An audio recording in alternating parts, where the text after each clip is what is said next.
All right, folks, going to talk really quickly about families and columns in the periodic table.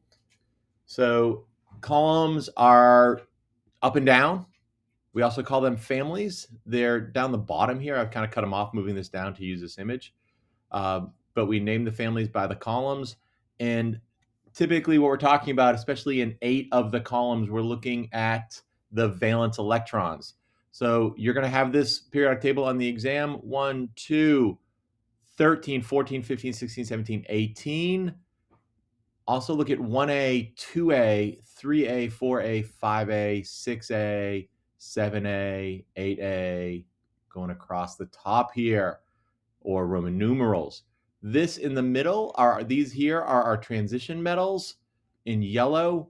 I'm not going to include these in our conversation today right now, okay, because we're looking at just valence electrons in the families for the 1A, 2A, 3A, 4A, 5A, 6A, 7A, 8A elements, okay, these columns.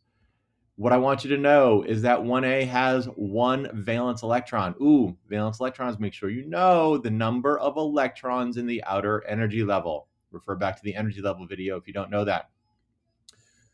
Column 2, 2A has 2 valence electrons. Column 3, 3A has 3 valence electrons. 4 or 4A has 4 valence electrons. That means every element, carbon, silicon, germanium, tin, lead, and fluorovium, all have 4 valence electrons. That's 4 electrons in their outermost energy level. 5 in 5A, 6 in 6A, 7 in 7A, 8 in 8A. Right? This is how we identify how many valence electrons they have. Oopsie, going back a second.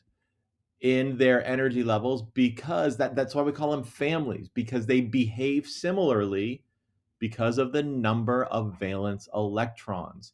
If you don't know sort of what that exactly means, you saw a preview there. We're going to talk next about Lewis dot diagrams, and they'll be coming in the next video.